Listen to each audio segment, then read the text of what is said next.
అది నాకు కొంచెం తర్వాత తర్వాత జర్నీ ఎలా అయిందండి మీకు? అదే సార్ ఇప్పుడు ఒక డిజాస్టర్, డబ్బులు వచ్చాయి, ఓకే, వచ్చేయండి. అంటే ఆ సినిమా రామోజీ గారు కొన్నానే చాలా మంది ప్రొడ్యూసర్లు నాకు గతంలో ఇచ్చిన అడ్వాన్స్ ఇచ్చిన ప్రొడ్యూసర్ అందరూ టచ్లో ఉండేవారు. ఆ హీరో ఉన్నాడు, ఈ హీరో ఉన్నాడు, మాట్లాడు, కథ రెడీ చేయి, కథ రెడీ చేయని. ఆ సినిమా ఎప్పుడైతే పోయిందో ఈవెన్ చిన్న సినిమా చేద్దామన్నా కూడా ఒక ప్రొడ్యూసర్ రాలేదు సార్ నా దగ్గరికి. అయ్యో, చిన్న సినిమా రాలేదండి. సార్ నేను అదే రోజు ఒకరోజు దాసరి దగ్గరికి పిలిస్తే వెళ్ళి మాటలు ఏం చేసి చేస్తున్నావు అంటే మన జోరుగా హుషారుగా పోయింది కదా సార్, ఖాళీగా ఉన్నాను నేను అన్న. ఎన్నో సినిమా అన్నాడు. 4వ సినిమా సార్. 4గా? నాకు 13వ సినిమా కూడా ఎలా కొట్టిందయ్యా అన్నారు అని చెప్పారు. వాళ్ళు ముద్దబంతపు సినిమా రిలీజ్గా హైదరాబాద్ వచ్చారండి. సినిమా ఫ్లాప్ అయినట్టు రిటర్న్ హైదరాబాద్ నుంచి చెన్నై ఎయిర్పోర్ట్కి వెళ్ళిపోయారు. మద్రాసు అప్పుడు ఒక్క ప్రొడ్యూసర్ రాలేదంటే. ఆయన ఎప్పుడు ఇంటికి ఫోన్ చేసి కారు పంపించండి ఇప్పుడు అడగలేదండి. ఆయన వస్తారంటే 10 మంది 10 కార్లు ఉండి అంటే ఏదో కారుకి వెళ్ళేవారటండి. ఇంటికి ఫోన్ చేసి కారు పిలిపించి వెళ్ళారటండి. అలా ఉంటుందమ్మా అంటే, అదే సార్ అంటే మీలాంటి మా వాళ్ళ మాటలు మాకు చాలా అనుభవం కదా సార్, మాకు ఒక ఆదర్శం సార్, అది ఒక ఇన్స్పిరేషన్, ధైర్యం సార్. దాసనారాయణ కారు రాలేదంటే మనం ఎంత సార్ అప్పుడు. ఆ తర్వాత శ్రీహరి గారు సినిమా చేశాను సార్, ఒక్కడే ఏఆర్స్ మహేందర్ గారు. పోలీస్ తర్వాత పోలీసు దేవా అవన్నీ చేసిన తర్వాత ఆయన అప్పుడు ఒక సినిమా కూడా చేశారు సార్. ఆయన ఫైనాన్షియల్ బాగా క్రైసిస్ లో ఉన్నారు సార్. ఎవరు? మహేంద్ర.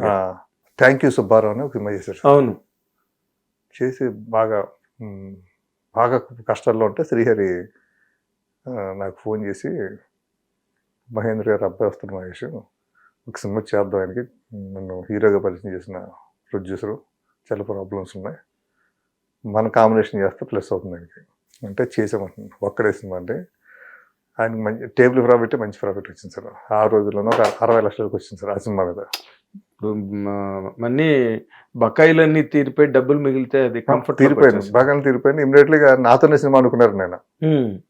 నేను ఒక లైన్ కూడా చెప్పాను ఆయనకి, సార్ తక్కువ బడ్జెట్, నీట్గా ఉంటుంది, మంచి ఫ్యామిలీ ఎంటర్టైనర్ ఉంటుంది అని జగపతి బాబు గారితో కథ అని చెప్పాడు. చెప్తే ఆయనకి బాగా నచ్చిందండి. రీసెంట్గా వచ్చింది సార్, సంక్రాంతికి వస్తున్నాం సినిమాని. ఆ ప్యాటర్న్లో ఉంటుంది. 2 అమ్మాయిలు, ఒక అబ్బాయి, భర్త, 2 భార్యల మధ్య ఎలా నలుగుతున్నాడు అన్నది సరదాగా ఉండేది కదా. బాబు జగపతి బాబు గారికి కూడా అప్పుడు ఆ ఇమేజ్ ఉండేది కదా, ఉందండి, ఫ్యామిలీ ఇమేజ్, లేడీస్ ఇమేజ్ అవన్నీ. అవును, చేద్దాం అనుకున్నామండి.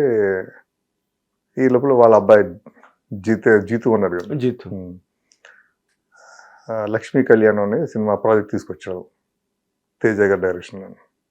అదే మన కాజల్ హీరోయిన్ కళ్యాణ్ రామ్ గారు ఆ సినిమా తీసుకొచ్చారు. దాంతో ఇంకా నా ప్రాజెక్ట్ పక్కకి వెళ్ళిపోయింది. నేను శ్రీహరి గారితో అయోధ్య హనుమంత్ చేశాను శ్రీహరి గారితో. వాళ్ళేమో ఆ సినిమా చేశారు. చేసి మళ్ళీ గ్రాఫ్ కింద పడిపోయిందండి మహేంద్ర గారికి. తర్వాత మళ్ళీ నాతోటి సినిమా అనుకుని వచ్చారు. రాజశేఖర్ గారి హీరోగా అర్జున్ అని ఒక సినిమా చేశారు. చాలా కాలం రిలీజ్ కాలేదు సినిమా అండి. ఆ సినిమా చేయను మహేష్, నువ్వు చేస్తే మాకు కలిసి వచ్చింది, కొంచెం చెయ్యను. నేనే వాంటెడ్గా చేయలేదు సార్ సినిమా. అంటే సార్ ఇప్పుడు అంటే శ్రీహరికి నాకు ఒక బాండింగ్ ఉందండి. అలాగే నాకేంటంటే మార్నింగ్ 7 గంటలకు రామానాయుడు గారి స్కూల్ సార్, 7 నుంచి 7:05 లోపల ఫస్ట్ షాట్ తీయాలి సార్. నేను తీయలేకపోతే నేను ఫెయిల్యూర్గా ఫీల్ అవుతాను. ఆ రోజు నేను చాలా అప్సెట్ అవుతున్నాను. అప్పుడు మహేంద్ర గారు ఏంటంటే, నేను ఒక్కడే సినిమా చేస్తున్నప్పుడు దాని ముందు శ్రీహరిది నాది కాంబినేషన్లో అయోధ్య సినిమా చేశాను సార్. అవును, మంచి హిట్ సార్ అది. అది దాదాపు 58 రోజులు షూటింగ్ చేశాను సార్, 58 డేస్ అండి. నా కెరీర్లో ఎక్కువ రోజులు షూటింగ్ చేసింది ఆ సినిమా అండి. ఓకే, అయోధ్య రామాయణ. అంటే శ్రీహరి ఫస్ట్ పెద్ద సినిమా చేస్తున్నాను, కాంప్రమైజ్ అవ్వద్దు మనం అని డబుల్ క్యారెక్టర్స్ అండి, విపరీతం లొకేషన్స్ అండి. సనత్నగర్లోని గట్ట చేశారు. సనత్నగర్ అండి, తర్వాత వికారాబాద్, చాలా చోట్ల చేశాను సార్ సినిమా. విపరీతం లొకేషన్స్ అండి. దాంతో బాగా స్పాన్ ఉన్న కథ సార్, పెద్ద కథ అది. మహేంద్ర గారు నా దగ్గరికి వచ్చి, డైరెక్టర్ గారు 35 రోజులు తీయాలి సార్ సినిమా ఇది. రాజశేఖర్ గారితో కాదండి, శ్రీహరి గారు. సారీ, 35 రోజులు తీయాలి. ఒక రోజు తప్పితే 2 రోజులు గ్రేస్ పీరియడ్ సార్. అంటే ఒక వర్షం వచ్చో లేకపోతే ఇంకోటి ఏదైనా ఇంకో కారణం. ఇది సార్ మీరు టార్గెట్ మాత్రం 35 రోజులు అన్నాడు. అలాగే సార్ నేను 30 రోజులను తీసాను. ఆయన నన్ను ఇంకా ఆకాశానికి ఎత్తేసాడు కదా. మరి 5 రోజులు ఖర్చులు తర్వాత అంటే వాళ్ళ బ్యానర్లో చాలా స్టైలిష్గా ఉంది సినిమా అండి. టేకింగ్ అంతా కూడా కొత్తగా ట్రై చేసినట్టు ఆ సినిమాకి అది. అది చాలా బాగా నచ్చింది ఆయనకి. తర్వాత ఆయనకి ఎక్కువ రెవెన్యూ వచ్చిన సినిమా, ఓటీటీలో అప్పుడు శాటిలైట్లో కూడా ఎక్కువ డబ్బులు వచ్చిన సినిమా అండి, అన్ని రకాలుగా. ఈయన నాకు అదే మళ్ళీ గీస్తారు సార్, ఇన్ని రోజులు తీయాలంటారు. రాజశేఖర్ గారితో నేను చేయలేను సార్ 2 రోజులు. చేయలేమంటే ఇప్పుడు నా టైమింగ్స్ కుదరదు సార్. నాకు నైట్ షూటింగ్ చేయడం అలవాట్లేదు సార్, చేయలేను నేను నైట్ షూటింగ్ చేయలేను. నైట్ ఎఫెక్ట్ ఉంటే తప్పదండి. కానీ ఆయన ఎక్కువ నైట్స్ చేస్తారండి. అంటే నాకు శివాయి చేశారు, శివాయికి అయితే పర్ఫెక్ట్గా మేము ఏమనుకున్నా అదే జరిగింది. ఆ తర్వాత నుంచి నాకు చెప్పడం అంటే నాకు చెప్పడం రాజశేఖర్ మహేంద్ర గారు చెప్పడం ఇన్ని చెప్పారు. కొంచెం లేటుగా వస్తాడు, కొంచెం నైట్ షూటింగ్ ఉంటుంది, నువ్వు ఇలా ప్లాన్ చేసుకోవాలి, నువ్వు అలా ప్లాన్ చేసుకోవాలని మొత్తం అన్నీ చెప్తే, సార్ ఎందుకు సార్ ఇంత కండిషన్తో నాకు సినిమా నాకు అవసరం సార్ ఇప్పుడు ఇది. లేదు నువ్వు చెయ్యాలన్నా.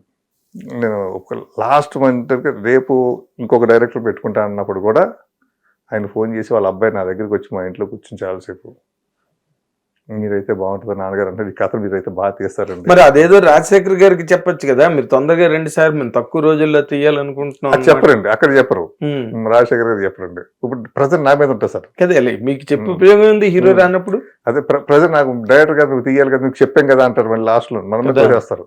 ఎందుకు వచ్చింది బట్ మీ దానిలో టేబుల్ ప్రాఫిట్ లాగా అక్కడ టేబుల్ ప్లానింగ్ కనిపిస్తుంది కదా. అవును సార్. ఆయన తొందరగా వస్తే అవును సార్, వాళ్ళు చెప్పిన డేట్లకి మీరు కంప్లీట్ చేయొచ్చు. అవును. హీరో లేనప్పుడు ఎలా తీస్తాడు డైరెక్టర్? అవును. ఆయన కూడా పెట్టారు కండిషన్, మీకు నాకు కండిషన్స్ పెట్టారు తెలుస్తూనే. ఈ కండిషన్ చేయను నేను, నైట్లు షూటింగ్ చేయను సార్ జనరల్గా అండి. నైట్ ఎఫెక్ట్ అయితేనే చేస్తా. ఏం చేద్దంటే నాయుడు గారు మా సురేష్ వర్షంలో చేస్తారు, నైట్లు ఒప్పుకునేవారు కదండి. నేను ఒకసారి అన్నా, సార్ ఫాస్ట్గా అయిపోతుంది కదా, వెరీ బిగినింగ్ ధర్మచక్రం సినిమా చేస్తాం, షెడ్యూల్ వేస్తున్నప్పుడు అయిపోద్ది కదా అంటే, ఏమనుకుంటున్నారా మీరు నైట్ షూటింగ్ అంటేనే ఆర్టిస్టుల ఫేస్లో గ్లో పోతుంది, అందం ఉంటుంది ఆర్టిస్టులు. అది నైట్ సీన్ అయితే తప్పని పరిస్థితులు నైట్ తీయాలి, తప్పదు. డే సీన్లు నైట్లు పెట్టి నైట్లు అనేసి ఇలాగా పెట్టడం వద్దు. సెట్లో కదా, ఇండోరే కదా అని ఆలోచించవద్దు. ఈవినింగ్ 6-6:30 ప్యాకప్ చెప్పేశాడు. అది అప్పుడు అంటే అది టోటల్ గా ట్రెడిషనల్ స్కూల్ అది. అదే traditional school sir. Morning 7 o'clock first NT Ramarao గారు అయ్యేది, నాగేశ్వరరావు అయ్యేది, ఎవరు అయ్యేది ఆ టైంకి స్టార్ట్, అదే ఈవినింగ్ ప్యాకప్.